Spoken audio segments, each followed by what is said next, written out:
Hello there, Libras. Welcome to your reading. When I was shuffling out this spread, what was really interesting is the cards fell out two at a time. So these two fell out, and then these two fell out, and then these two, and then those two. So they kept falling out two at a time. And when that happened, I couldn't really focus to get like an image for you. I couldn't focus to get like an image for you. So as we go through this reading, whatever images comes up, then I will relay it for you, okay? But the two indicates to me that compromise, that partnership, that that sense of duality as well, indecisiveness, looking at ourselves in relations to another person. That's what it feels like to me. And those are like, I feel like the stereotypical Libran traits, okay? Where it's like you see yourself in relations to another person. You see yourself as part of a whole. And you are at your best when you have another person by your side to bounce ideas off of, in order to feel secure, in order to feel like you are complete, okay? So it's very reminiscent of like Pisces, Gemini, and Librans. To like that energy is very reminiscent of Pisces or Gemini. So you might have those people very, very prominent in your environment, or you might have those placements very prominent in your chart, in your natal astrology chart, because there's a sense here about wanting a partner, needing a partner, or needing just somebody by your side to bounce ideas off of, to come to for advice, or to just physically have by your side. So what I feel here is the way this spread is coming up, there's a need for us to seek people. If we're going to seek people anyways, if we're so relationship focused, or if we're so other focused, it is very, very important for us to seek people who are very different from us, okay? And I honestly believe that, one of our lessons in life is to learn as many things as possible, and to learn as many things as early on as possible. When your mind is young, it is very agile. It is very regenerative. You can make connections. You can cram in as much as you can. You can pull a lot of all-nighters and retain information really, really well when you're young, okay? And when you're young and you purposely put yourself in many, many different work environments, okay? So like a year do this, another year try to do that, try to shift jobs as many times as possible, so that you get to know what environment is more suitable for you, so that you get to meet people, and that you get to put yourself in a myriad of situations and learning environments, so that you're exposed to as many things, different experiences, different circumstances, different belief system as possible. And so it is really important for us to, steer away from that sense of safety by surrounding ourselves with people that are so like us that we don't grow.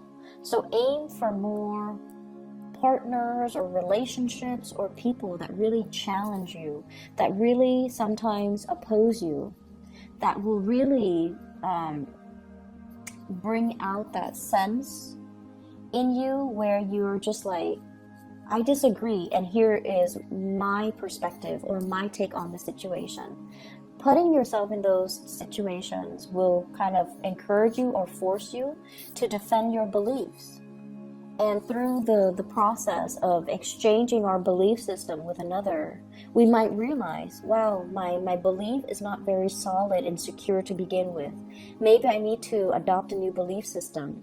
And through the process of defending our beliefs, it strengthens our resolves about our belief system. It makes us feel, if we can defend something, it makes us feel a little bit more sure about ourselves. It makes us feel a little bit more sure about what it is that we truly, truly, truly believe in. So, a life of adversity builds character. So I definitely feel like, wanting to surround yourself with new people, different people, and not only different and new, but people that see things from a different perspective. People that are that challenge us to, not so much like conflictual situations, but people that will really challenge us, people that might not have the same belief system, people that will continuously ask us these important questions so that we can refine our thoughts, refine our thinking. I'm also sensing as well, dealing with different people and pushing yourself out of that social comfort zone will allow you to fill in the knowledge gap.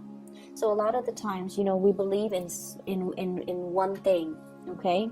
And we will cherry pick the examples that we use, or, the information that's available out there to corroborate that one thing that we believe in. It's cherry picking. And most of us, fall into that fallacy.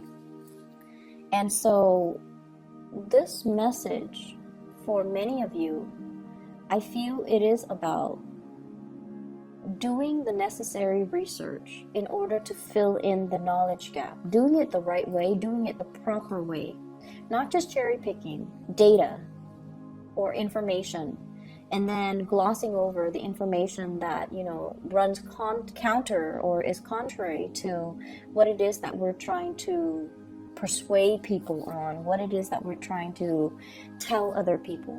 So I feel here the need to be very, very fair and see things from both perspectives for you guys, so that you can refine your thinking, so that you can fill in the knowledge gap, so that you can understand, okay, maybe I was wrong with this belief and I need to switch over. But before I switch over and abandon my previous belief system, I need to do my research to make sure I know where I stand. And the reason I harped on this was because, the cards fell out 2 at a time. And also, there's a huge thing here about, I'm seeing a lot of students. You're going through some type of a training situation, and I feel almost like some of you, and not all of you, but some of you, you're just like, I already know this. Why are they giving us training on this? Why am I forced to sit through this?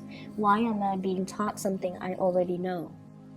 And I almost feel like that mentality, will be to your detriment. Okay? So I feel like there's a way that you're doing something, and that's like your go-to process. Like, you've already got it down, and you're just like, I already know what I'm doing. All these people, they're wasting my time. They don't know what they're talking about. But it is something that you have to do.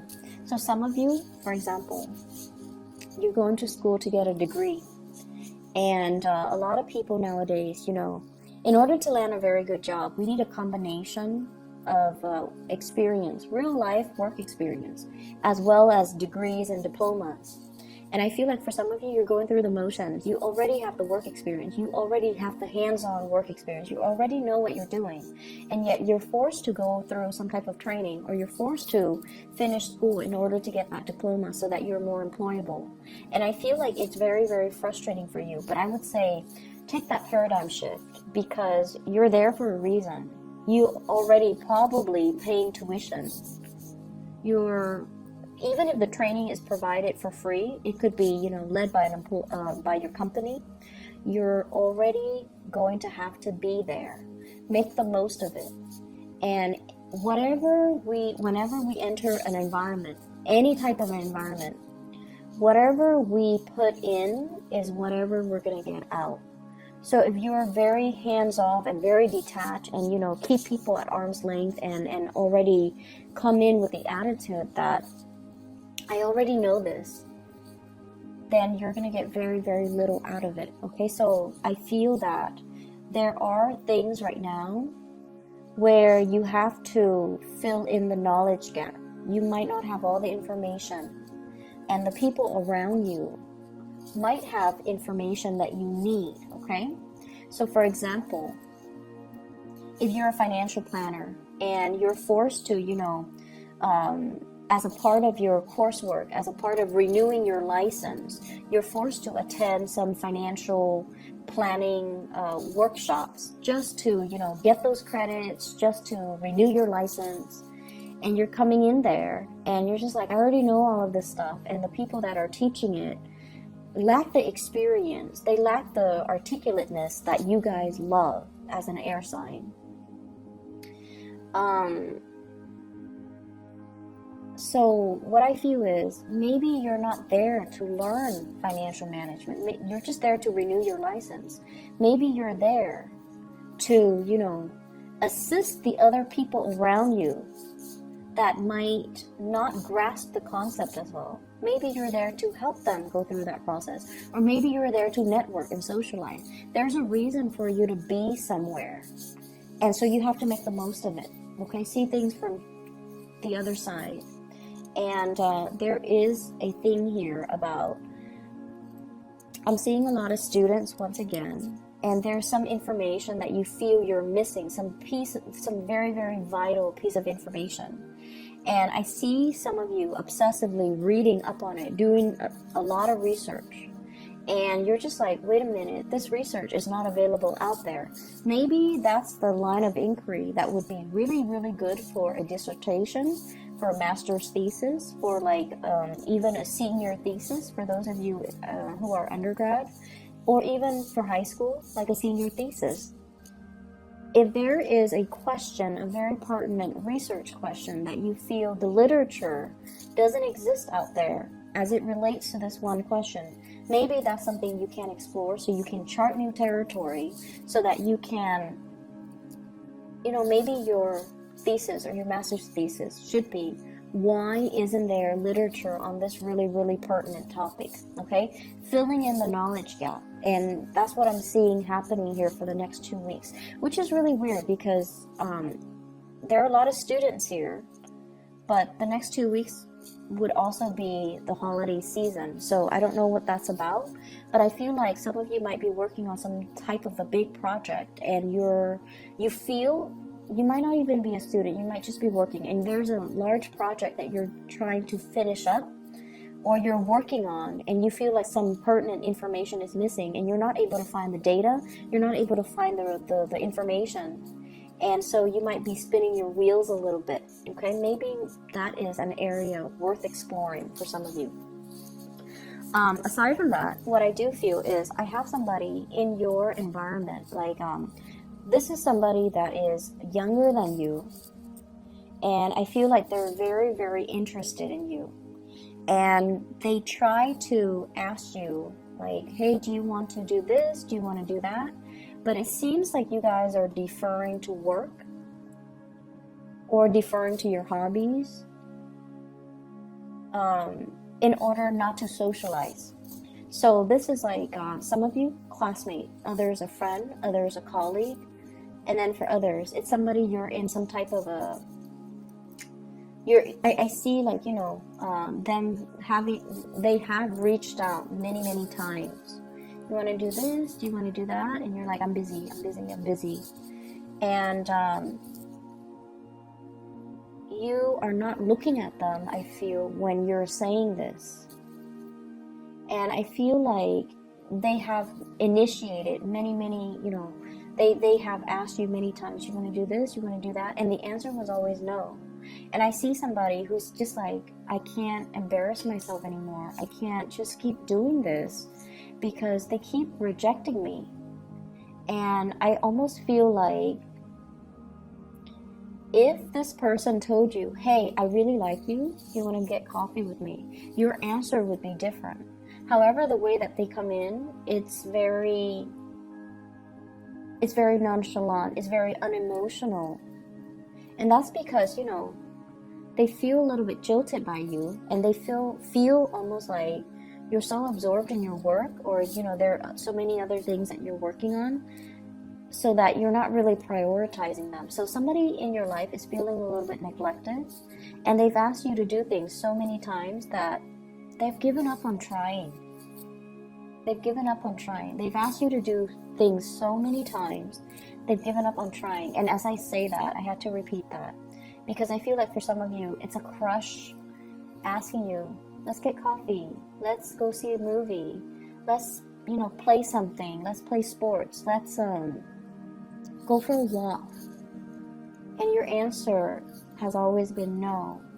And I feel like they are cowering because they're embarrassed. They're embarrassed of the rejection. And also, when somebody reaches out and we don't, look them in the eyes and we just tell them, no, I'm busy, it hurts. It hurts on a very, very deep level. And I feel they're hurt, and I feel they still look at you. If you made a move on them, they would be so happy. They still look at you. They're still interested. But it's almost like I have to, look elsewhere because this person is probably not interested in me. This Libra is probably not interested in me. And I'm too embarrassed right now because they've turned me down so many times and I can't put myself through another rejection, okay? So you got people here that are really eyeing you, Libras, and they see that you're a hard worker.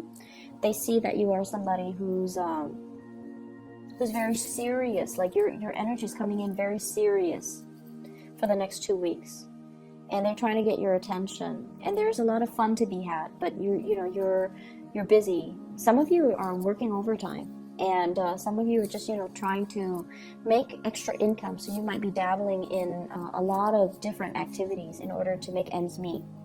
And hence, I see a lot of students. But either way, that's what I'm sensing. And I mentioned something earlier, and then I got sidetracked. The phrase that I repeated earlier, and I apologize, I'm a little bit scattered in your reading. The phrase that I mentioned and I repeated was, they've asked you to do something so many times that they're tired of trying. Okay? For some of you, this is somebody who is a little bit nagging, is what I'm sensing. It's somebody that is like, do this, do that. There are conditions. There are like rules and conditions imposed upon you. And this is somebody that's like, they're never satisfied. They're always nagging. I see a really big nagging energy. And I feel like they could be somebody who is a little bit manipulative. They're a little bit manipulative. They know how to get you to do things by distorting the story, okay? Can you get me that? My stomach hurts and I can't walk all the way over there just to fetch it myself. Can you get it for me, please? Like that. Playing on your weakness, playing on your kindness, or they're manipulative. I have the High Priestess in the reverse and the Magician in the reverse. When these cards are in the reverse, it's manipulation. Using something to our advantage, but not for a very good reason. Not for a good cause, okay? So you want to be a little bit careful. I feel for some of you, this could be family members, unfortunately. I feel like it could be family members, somebody who's trying to get you to do something by distorting the truth, or they're telling you like, they're telling you, oh, can you take my dog to the vet? Because I'm sick. I'm in bed and I'm sick. I can't take my dog to the vet. Can you help me? And then you find out that, you took their dog to the vet and you said your goodbyes, and you find out that, so let's say it was Saturday. Saturday, they went to the movies. So I feel that you know who this is and you need to distance yourself. There might be some information coming to light about this person and their deceptive behavior, where they are opportunistic. They're trying to tell you to do something and they're distorting the truth in order to get you to do things. And then I'm also seeing as well, you want to be careful when it comes to measurements, and you want to be careful when it comes to not spilling things. If you're cooking, if you're serving things, if you are mixing things, blending things, be very, very careful. So I feel like somebody is also, and Librans are typically very, very organized and very neat. But I feel like you might be dealing with someone who's a little bit on the sloppy end, and you're trying to, tell them to, clean up your act or be less messy, or, learn to clean up after yourself, learn to be a little bit more tidy, be a little bit more organized. And I'm also feeling as well, some of you, there might have been a past person, somebody has left the picture, and you are burying yourself in work in order to forget, in order to distract yourself. You're also happy, I feel, with work, but you're burying yourself in work in order not to think about this person, in order to keep busy, in order not to go home and look around and be reminded of this person. So I feel like it's definitely, a love relationship, okay? And then for many of you, you're a little bit of a workaholic for the next 2 weeks, and there's nothing wrong with that, because you're trying to get ahead in your career, because you're trying to publish data and information, because you might be trying to make deadlines. But I feel like there's a sense of like, I need to be productive, I need to excel, I need to produce something. And if I keep, working at it, chugging away at it, or plugging away at it, produce something, produce written work, produce like results, produce statistics, produce a dissertation, produce like a master's thesis even, or like some type of an essay or something that is up for public scrutiny. If I keep producing, it's going to really enhance my professional image and my career and my prospects. So there is a big push for you as well to, be a workaholic and to challenge yourself and to do all the work that is necessary for you, and to constantly work overtime or do a lot of work even on the during the holiday season. And then others, trying to forget a situation, a person from the past, and you're overcoming it through burying yourself, doing some type of a work. I see like shutting yourself in your office, shutting yourself in your home, trying to get things done, okay, to get things done so you're not distracted, so you're not, so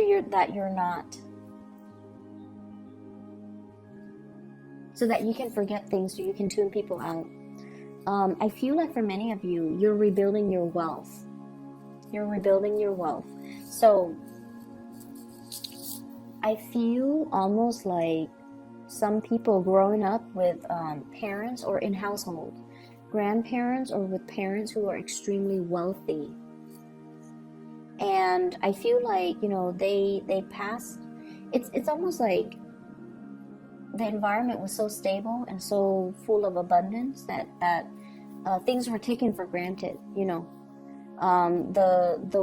the knowledge on how to accumulate wealth was never passed down. It's like you either had like really, really successful parents or grandparents, and they knew how to make money work for them. They didn't slave away. They didn't have to work hard. They're just very business or, financially very savvy. But the knowledge, the ways to make money and to generate the money and to make the money work for you, it was never passed down. And I feel like you're at a point where you can definitely ask, and they won't hide anything from you. But I almost feel like you're trying to do it the hard way to generate wealth, and you're reinventing the wheel when you could easily reach out and ask, like, how did you do that? How did you accumulate, so much property when you at such a young age? What is your secret? What is your investment secret? So I feel like there's a conversation here about finances that can be had with people that are successful in your life without you having to do the legwork and to reinvent the wheel. So it's like doing things the smart way rather than the hard way. Okay? The past person from the past person in the past. Excuse me. I'm so scattered with your reading. I'm so sorry. The person from your past, there is a cycle that has closed out. Somebody, I feel, is residing at a large distance or long distance. Somebody's residing far away. Somebody is, transitioning into a new phase in their life. Somebody has left the picture. And I feel almost like I see some of you reading, like rereading old text messages, rereading old emails from this person, looking at pictures of this person, but more so the contact, the communication, and yearning for this person. And I feel some of you might be in a position where, you know, it could be that one person that I mentioned before, where they asked you so many times and they've been turned down so many times, and now they're embarrassed. And so you're wondering, and you're wondering, like, are they going to come back in? Are they going to ask me again? Right now I'm free. And they're not coming back in. So reach out to that person. If somebody asks you twice or 3 times, they're definitely very, very, very interested. And, you know, time could lapse between, you know, the times that they asked you and the last time that you said no. But I feel like if somebody asked us to do something, right, 2 or 3 times, you want to get coffee, you want to get lunch, you want to go for a walk, there's definitely still interested in you. And so reach out for that communication. Don't bury yourself in work trying to forget. Don't be so caught up and wrapped up in things where you might be ignoring, you know, offers and people that are actually really, really good for you. Okay, people who are sincere with their feelings, people who want to take care of you, and people who have your best interests at heart. Okay, so step away from a situation if you find yourself with like a creative block or like a mental block where you're not able to proceed with like some type of a writing project, or you're not able to solve a specific problem. Step away from it. Maybe take up that offer for coffee, maybe take up that offer for a walk, and do those things to clear your mind so that you can come back and look at a situation with, you know, a fresh pair of eyes. Okay, so I hope the reading is helpful for you guys, Libras. It is a pleasure to connect with you guys. Have a wonderful holiday season for those who celebrate, you know, the Christmas season and the New Year's, and I will see you guys in January. I wish you the very, very best. Take care.